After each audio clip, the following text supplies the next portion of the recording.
Hello बच्चों, good morning, have a nice day. कैसे हैं आप? प्रीवियस लेक्चर में हमने image formation by concave lens पढ़ा है। क्या पढ़ा? Image formation by concave lens, मतलब कॉनकेव लेंस के द्वारा image formation by concave lens. अगर आपने लेक्चर नंबर 18 नहीं देखा है तो ज़रूर देखिए, क्योंकि लेक्चर नंबर 18 आपके लिए उतना ही यूजफुल है जितना कि लेक्चर नंबर 6। जब तक आप लेक्चर नंबर 6 नहीं अच्छे से समझेंगे तब तक 18 नहीं समझ में आएगा। और अगर आप हमारे चैनल पर पहली बार आए हैं तो ज़रूर अपना प्यार स्नेह जरूर दें, जैसे लाइक करें, सब्सक्राइब करें, एक कमेंट डालें कि मैं कैसा टीचिंग कर रहा हूँ, मेरी स्किल कैसी है। चलो आगे बढ़ते हैं। आज हम बात करेंगे साइन कन्वेंशन। किसकी बात करेंगे? Sign convention. साइन कन्वेंशन एक बार हमने सिखा दिया है, लेकिन उस समय हमने जो सिखाया था वो किसके लिए था? वो साइन कन्वेंशन था किसके लिए? जल्दी बोलो, जल्दी बोलो। वो था मिरर के लिए। किसके लिए था? मिरर के लिए हमने साइन कन्वेंशन आपको साइन कन्वेंशन, और ये है आपके लिए लेंस के लिए। क्या मिरर के साइन कन्वेंशन में और लेंस के साइन कन्वेंशन में कुछ अंतर है? क्या मिरर के साइन कन्वेंशन में और लेंस के साइन कन्वेंशन में कुछ अंतर है? वो अंतर है अगर तो क्या है, अगर नहीं है तो क्यों नहीं है? ठीक है ना? चलो, हमेशा ध्यान रखना, मिरर का साइन कन्वेंशन हो या लेंस का, कोई अंतर नहीं है। क्या नहीं है?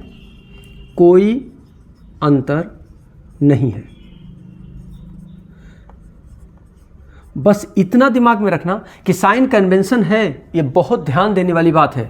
ध्यान से देखना, जब हमने मिरर के लिए सिखाया था तो हमने कहा था, चाहे वो कॉनकेव रहा हो या कॉन्वेक्स, जब हमने मिरर के लिए सिखाया था तो हमने क्या कहा था बेटा? हमने कहा था लेफ्ट साइड की जो डिस्टेंसेज होंगी, किससे? इस पोल से लेफ्ट साइड की डिस्टेंस, दूरी हमेशा क्या होगी? निगेटिव होगी। राइट साइड की जो दूरी होगी वो क्या होगी? पॉजिटिव होगी। इस लाइन प्रिंसिपल एक्सिस, मुख्य अक्ष के ऊपर की जितनी लाइन डिस्टेंसेज होंगी, दूरियां होंगी, वो पॉजिटिव होंगी, और डाउनवर्ड जितनी होंगी वो क्या होंगी? निगेटिव। जैसे मान लो कोई मार्कर मैंने लिखा, ऑब्जेक्ट रखा या मार्कर रखा यहाँ, तो इसकी हाइट क्या होगी? पॉजिटिव ली जाएगी। लेकिन इसका इमेज क्या बन गया? नीचे बन गया। मान लीजिए इसका इमेज कहाँ बन गया? नीचे।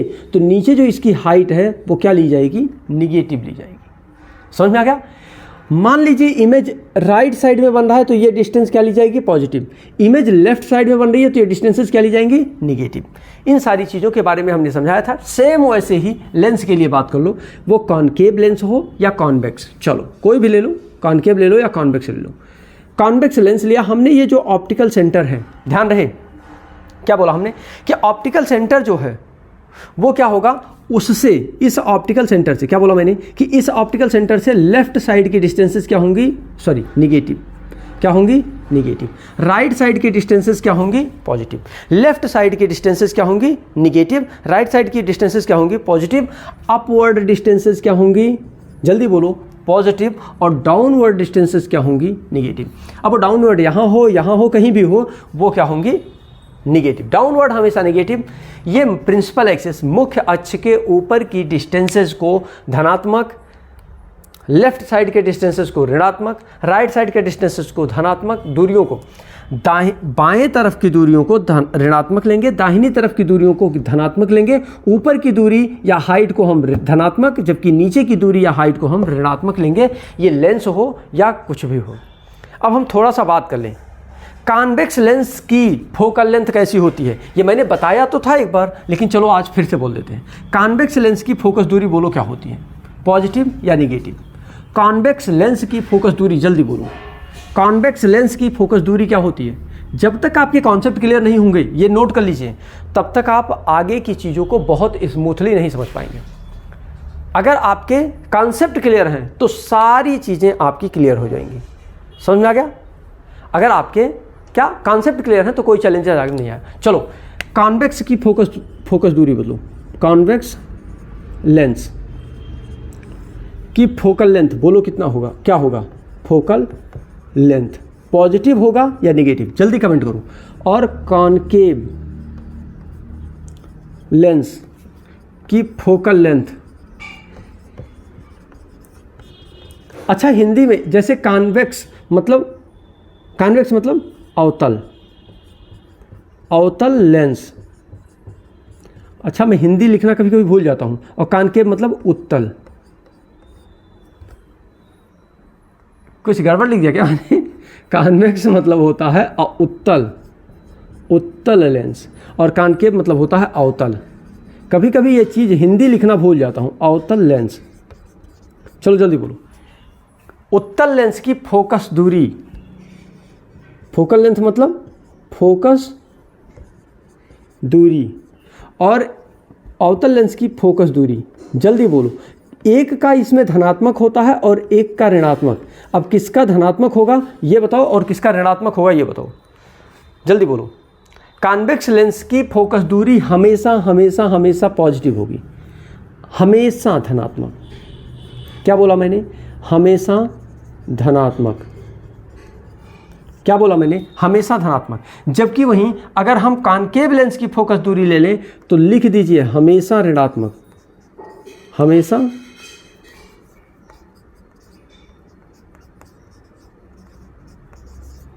हमेशा ऋणात्मक।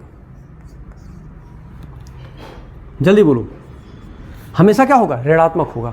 ये चीज़ आप हमेशा के लिए याद कर लो। फोकस दूरी की जब बात आए तो जब आए कॉन्वेक्स लेंस की तो क्या बोला करो? हमेशा पॉजिटिव होगी।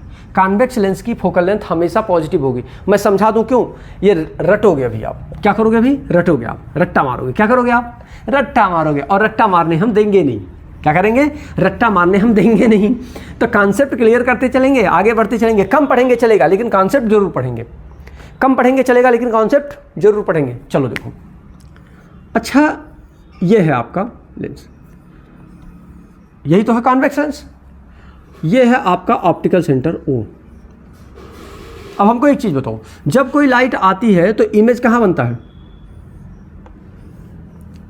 इस साइड में। और ये साइड ऑप्टिकल सेंटर के राइट है कि लेफ्ट है?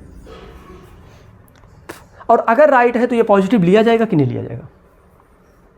जल्दी बोलो। ये राइट साइड में है कि नहीं है? राइट साइड में है तो पॉजिटिव ही लिया जाएगा भाई। और कॉनकेव लेंस की बात करो, जहां इमेज बनाता है वही तो लोगे। क्या लोगे? और कॉनकेव की बात करो, ये क्या होगा? ऑप्टिकल सेंटर यहां है, इसकी सारी इमेजेस किधर बनती हैं? लेफ्ट साइड में। तो फोकल लेंथ कौन सा लिया जाएगा? इधर। और इधर लेफ्ट साइड में क्या होता है? निगेटिव। अभी मैंने बोला लेफ्ट मतलब निगेटिव। लेफ्ट मतलब क्या बोला मैंने? निगेटिव। राइट मतलब पॉजिटिव।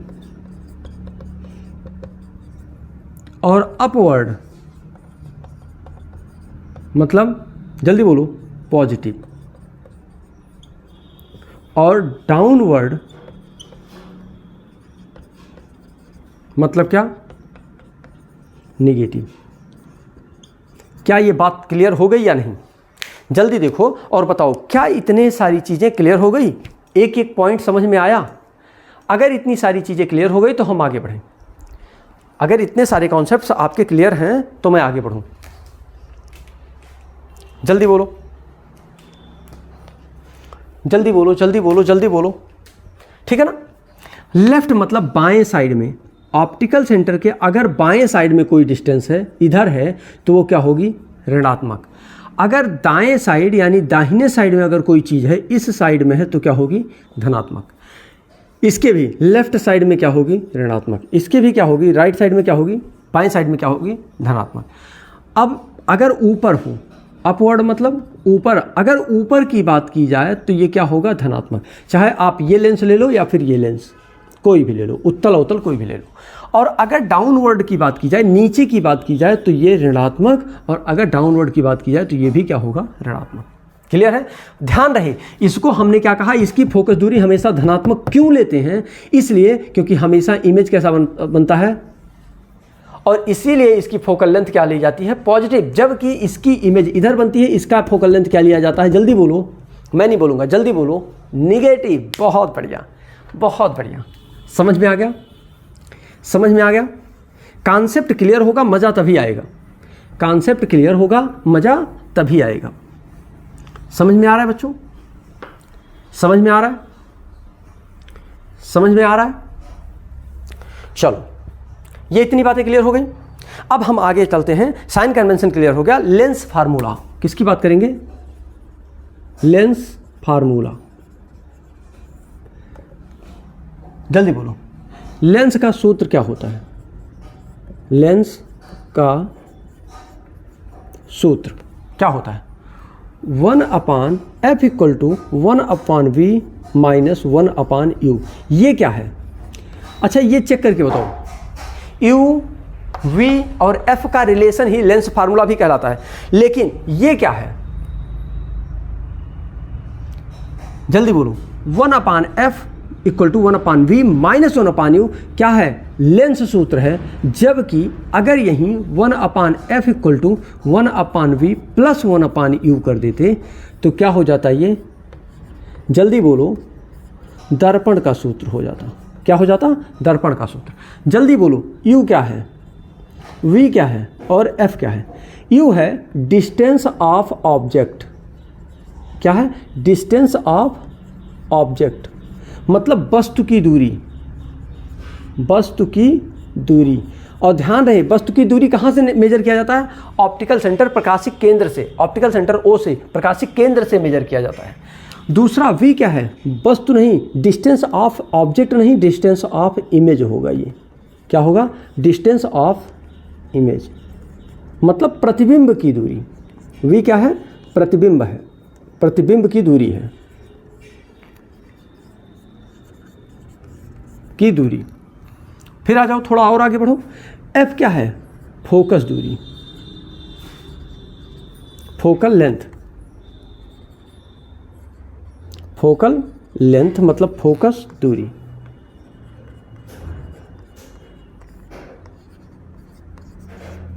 फोकस दूरी समझ में आ गया?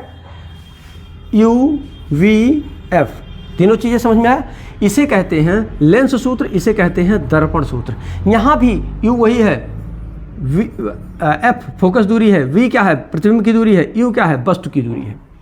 अभी आपने सुना था, अगर आप लेंस सूत्र यूज करोगे, ये जो फार्मूला है ये फार्मूले का साइन है। ये जो u, v, f ये निगेटिव जो है ये किसका है? ये फार्मूले में निगेटिव है। बाकी u आपको साइन, इन तीनों का चिन्ह अभी एक अलग से लेना है।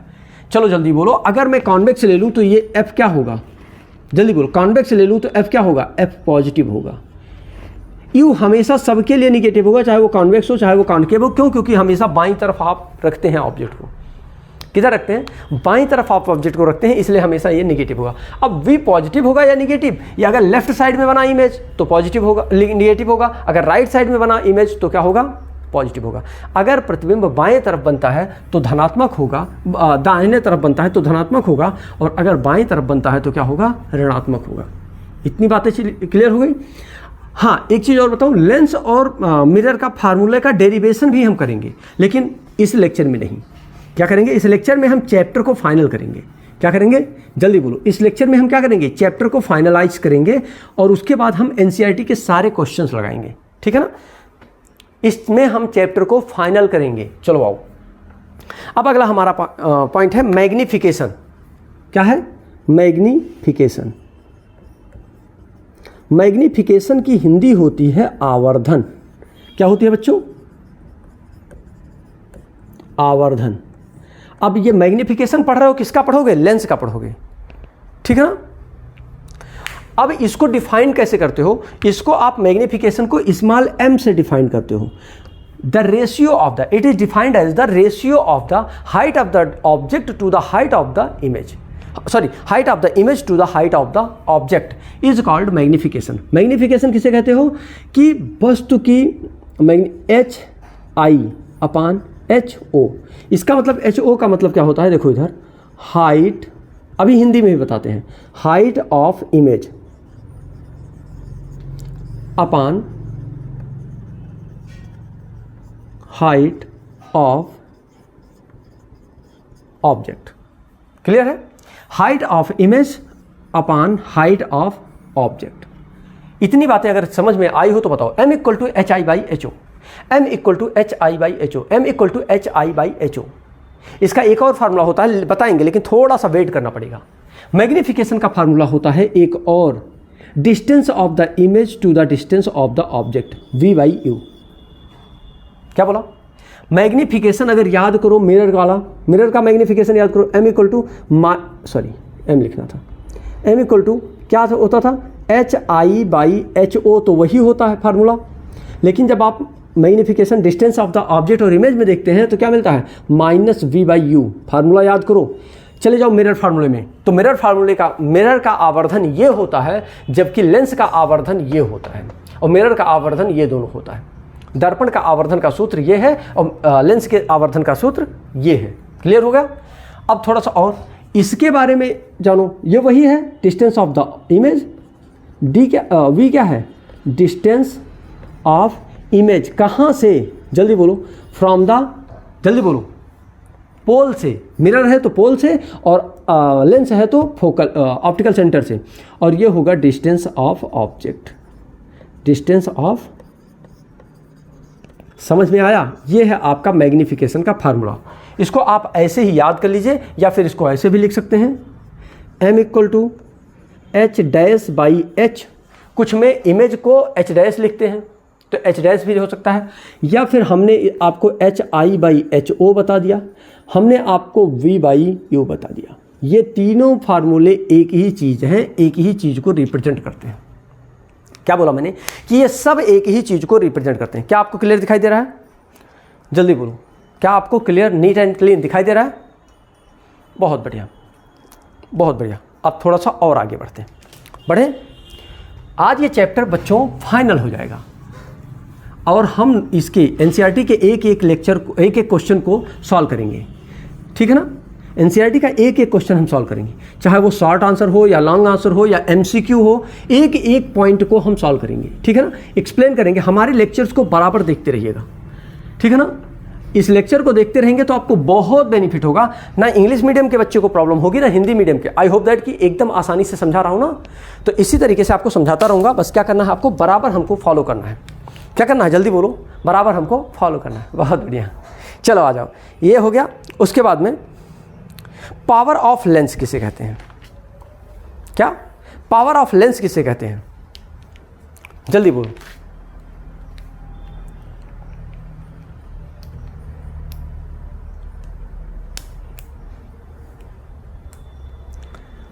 देखो, एक पावर ऑफ लेंस मतलब लेंस की क्षमता।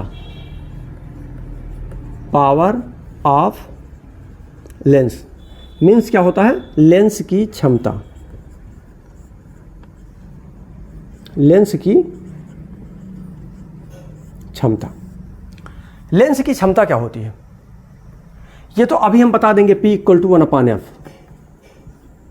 क्या बता देंगे? P इक्वल टू 1/f बता देंगे। अच्छा, अभी आपने देखा होगा, इसको छोड़ दो, आपने देखा होगा कन्वर्ज कौन सा लेंस करता है? लाइट को कन्वर्ज कौन सा लेंस करता है? कॉन्वेक्स। नहीं याद है? जल्दी बोलो। नहीं याद है? कॉन्वेक्स। कॉन्वेक्स क्या करता है? लाइट को कन्वर्ज करता है। जितना ज़्यादा उसमें कन्वर्जन करने की क्षमता होगी, क्या बोला मैंने, कि जितना ज़्यादा क्लोज लाने की क्षमता होगी, रेज को, किरणों को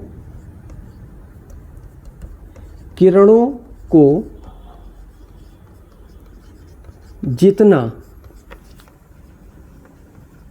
ज़्यादा पास यानी क्लोज लाने की क्षमता होगी, उतना ही उसका पावर ऑफ लेंस होगा। क्या बोला? उसका पावर ऑफ लेंस होगा। मतलब उसके पास जितनी एबिलिटी होगी किसी चीज़ को, मतलब इमेज को क्लोज करने की, यानी इमेज को जितना नज़दीक या पास या दूर बनाने की जो क्षमता होगी, उसे हम क्या कहेंगे? उसका पावर ऑफ लेंस कहेंगे। क्या कहेंगे हम उसको? उसका पावर ऑफ लेंस कहेंगे। अगर हम वही बात करें किसकी? डाइवर्ज की। अब लाइट को डाइवर्ज कौन करता है? जल्दी बोलो। कॉनकेव करता है। कौन करता है? Concave lens. ये जो कॉनकेव लेंस है, ये लाइट को डाइवर्ज करता है, मतलब बिखेरता है। क्या करता है? स्प्रेड करता है। बिखेरता है यानी कि स्प्रेड करता है। इसके स्प्रेड करने की जो एबिलिटी होती है, इसके स्प्रेड करने की, किसी लाइट को स्प्रेड करने की, बिखेरने की जो क्षमता होती है, उसको हम कहते हैं पावर ऑफ लेंस कहते हैं। Power of lens is always based on focal length of the mirror या लेंस। ये किस पर डिपेंड होता है? हमेशा डिपेंड होता है किस पर? फोकस दूरी पर। किस पर? फोकस दूरी पर हमेशा डिपेंड करता है। फोकस दूरी पर। फोकस दूरी पर डिपेंड करने का मतलब, फोकल लेंथ पर डिपेंड करने का मतलब क्या है? फोकल लेंथ पर डिपेंड इसलिए करता है क्योंकि जितना इसका फोकल लेंथ होगा उतना ज्यादा उसका पावर होगा। सॉरी, जितना ज्यादा उसका फोकल लेंथ होगा उतना ज्यादा मतलब दूरी बढ़ेगी। जितना उसका फोकल लेंथ होगा उतना ही पावर घटेगा। क्या होगा? घटेगा। इसको याद करो ऐसे।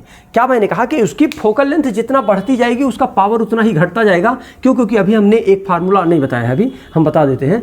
अभी हम इसका एक फार्मूला होता है पावर का, P = 1/f होता है। ध्यान से देखना, F रेसिप्रोकल में है। इसका मतलब क्या? अभी एक एग्जाम्पल के थ्रू समझाएंगे और अच्छा समझ में आएगा। एग्जाम्पल के थ्रू समझाएंगे बच्चों तो और अच्छा समझ में आएगा। चलो देखो, जैसे अभी हमने बताया कि P = क्या होता है? 1/f। अब इसको समझाऊं। P कब बढ़ेगा? P कब बढ़ेगा? जब F का मान घटेगा। क्या बोलोगे? जब F घटेगा मतलब कम होगा। और P घटेगा कब घटेगा? P घटेगा कब घटेगा? जब F बढ़ेगा। ध्यान से देखा, क्या बोला मैंने? P कब बढ़ेगा? जब F घटेगा। और P कब घटेगा? जब F बढ़ेगा। इसका मतलब ध्यान से देखो, मान लेते हैं एक बटा P = क्या है? 1/2 है। एक एग्जांपल लेना, कोई है P = 1/2 है। इसको सॉल्व करोगे तो क्या आएगा? 0.5। अरे भाई, इसमें दशमलव लगाओगे, 0 बढ़ाओगे 10 हो जाएगा। 2 5 या 10, 0.5 आ गया। अभी मैंने लेंस का कुछ भी नहीं बताया है कि इसका यूनिट क्या होता है, कुछ भी नहीं बताया। अभी मात्रक इसका नहीं बताया। मैंने सिर्फ अभी एक्सप्लेनेशन कर रहा हूं कि इसको कैसे समझोगे, पावर कैसे बढ़ेगा घटेगा, क्या समझोगे। आओ देखो, अब क्या 1/2 है। अच्छा, अगर हम इस 2 के प्लेस पर 4 कर दें, ध्यान से देखना, मैंने क्या किया? P = 1/4 कर दिया। मतलब कि ये जो F ही के प्लेस पर तो 2 है, F = यहाँ क्या है? 2 है। लेकिन अगर इस F को F = 2 की जगह पे F = 4 कर दें तो इसकी वैल्यू क्या आ जाएगी? 0.4 2 जा 8 और 4 5 जा 20, खत्म हो गया। 0.25 आ गया। ध्यान से देखना, इसकी वैल्यू जैसे ही F का मान 2 से 4 हुआ, मतलब बढ़ा, इंक्रीज हुआ, तुरंत P का मान घट गया। P का मान क्या था? 0.5 था, लेकिन जैसे हमने 2 से 4 किया तुरंत इसका मान घट करके 0.25 हो गया। मतलब इसको डबल किया तो ये हाफ हो गया। क्या बोला? ये डबल किया तो हाफ हो गया। चलो इसको और भी घटा देते हैं, इसको 1 कर देते हैं। F की वैल्यू क्या कर देते हैं? 1, यानी P = 1/1, यानी कंप्लीट 1 आ गया। ये पूरा है 1 भाई, ये पॉइंट में नहीं है।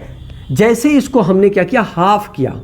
अरे भाई, 2 था, 2 को 2 से भाग किया, यानी 1 जैसे किया, पूरा किया जैसे इसको, बस ये डबल हो गया। 0.5 जो था ये क्या हो गया? 2 गुना हो गया। 0.5 को 2 से मल्टीप्लाई किया तो 1 आ गया। अब समझ में आया कि मैं क्या बोल रहा हूं? कि जब P का मान बढ़ेगा, P का मान बढ़ेगा कब? जब F का मान घटेगा। F का मान देखो, जैसे घटाया मैंने, P का मान 1 हो गया, कंप्लीट हो गया। P का मान घटेगा कब? जब F का मान बढ़ेगा। F को जैसे 2 से 4 किया, यहाँ 2 था, वहाँ से जैसे मैंने 4 किया, इसका मान घट करके क्या हो गया? 0.25 हो गया। समझ में आ गया? समझ में आ गया। अब थोड़ा सा और बोल दूँ, इसको पावर ऑफ लेंस को P से प्रदर्शित करते हैं। क्या बोलते हैं? किससे प्रदर्शित करते हैं? किससे रिप्रेजेंट करते हैं? Power of lens is represented by capital P। और इसका मात्रक क्या होगा? चलो इसका मात्रक कौन बताएगा? It's SI। और ध्यान रहे, जब भी मैं बताऊंगा SI यूनिट बताऊंगा। It's SI unit is dioptre. क्या बोला मैंने? Dioptre. This dioptre is represented by capital D। क्या बोला मैंने? कि जो पावर ऑफ लेंस होता है उसका मात्रक होता है, उसको कैपिटल P से दिखाते हैं, दर्शाते हैं। और इसका जो मात्रक होता है बेटा, कौन सा मात्रक? SI मात्रक। SI मात्रक मतलब अंतर्राष्ट्रीय प्रणाली में इसका जो मात्रक होता है वो क्या होता है? जल्दी बोलो। इसका जो मात्रक होता है वो क्या होता है? जल्दी बोलो। सिस्टम ऑफ इंटरनेशनल यूनिट क्या होता है? SI यूनिट क्या होता है? जल्दी बोलो। डायोप्टर होता है। क्या होता है? डायोप्टर।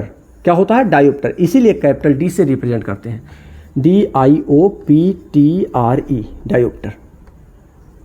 समझ में आ गया? इसको कैपिटल डी से रिप्रेजेंट करते हैं। क्या करते हैं? इसको कैपिटल डी से रिप्रेजेंट करते हैं। ठीक है, थोड़ा सा और बता दूं, इसके बीच में फोकल लेंथ के बीच में एक रिलेशन होता है, P इक्वल टू क्या होता है? 1/f। ध्यान रहे, ये जो यूनिट होता है, फोकल लेंथ जो होता है, वो हमेशा मीटर में लिया जाता है, सेंटीमीटर में नहीं। यानी कि इसको किस में लिया जाता है? हमेशा मीटर में लिया जाएगा, नहीं तो सेंटीमीटर में आप लिख दो। तो फोकस दूरी, focal length always in metre, क्योंकि सेंटीमीटर इसका एसआई यूनिट नहीं है। अगर एसआई यूनिट आ रहा हो तो length, mass, time, temperature, amount of substance, मतलब 7 फंडामेंटल क्वांटिटीज हैं। क्या? 7 फंडामेंटल क्वांटिटीज हैं, 7 फंडामेंटल। उन 7 फंडामेंटल क्वांटिटीज के जो यूनिट हैं वो क्या हैं?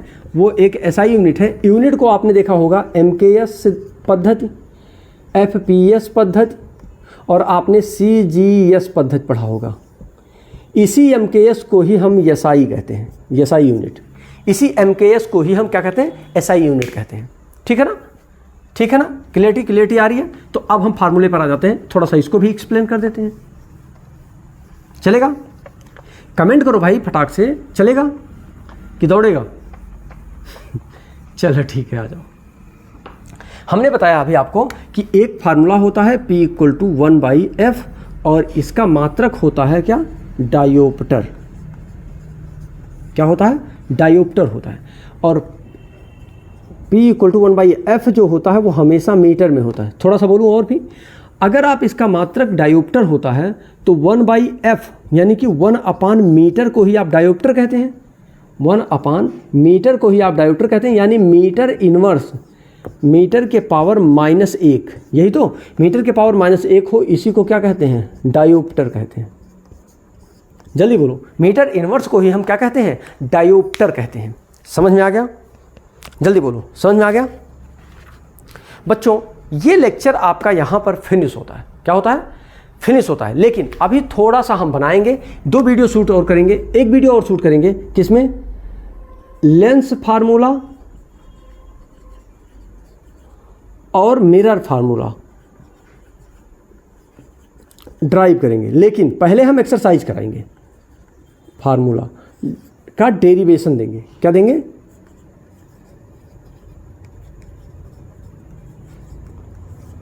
है ना, निष्पादन। इसको मतलब कैसे फार्मूला आता है हम इसकी बात करेंगे। लेकिन एक लेक्चर में तो ये डिस्कस करेंगे, लेकिन अभी नहीं करेंगे। अभी हम क्या करेंगे? नेक्स्ट लेक्चर से हम इसके NCERT के एक्सरसाइज को सॉल्व करेंगे। क्या करेंगे? ध्यान रहे, NCERT। हाँ, एक और बात, अगर आपका कोई ऐसा क्वेश्चन है जो आपको समझ में नहीं आया है, किसी भी बुक से हो, आप मुझे क्या कर सकते हैं? कमेंट कर सकते हैं। क्या कर सकते हैं? कमेंट कर सकते हैं यूट्यूब पर। अगर आप कमेंट नहीं कर पा रहे हैं, लिख नहीं पा रहे, क्वेश्चन बड़ा है, तो आप उस क्वेश्चन का फोटो ले लो, फोटो लेकर क्रॉप कर लो, क्रॉप करके आप मुझे भेज दो, ये क्वेश्चन है आपका। क्या हुआ? ये क्वेश्चन है आपका, इसका क्या करो, आप क्रॉप करके दे दो। आपको नेक्स्ट वीडियो में पहले आपके क्वेश्चन को सॉल्व करेंगे, उसके बाद क्या करेंगे? हम आगे के लेक्चर को आगे बढ़ाएंगे। ठीक है ना? तो ये हमेशा फॉलो करते रहिए। इस तरीके के लेक्चर्स को देखने के लिए, हमारे YouTube चैनल पर बने रहने के लिए, अपनी लर्निंग बढ़ाने के लिए और अपने फ्रेंड को शेयर करने के लिए बहुत बहुत धन्यवाद।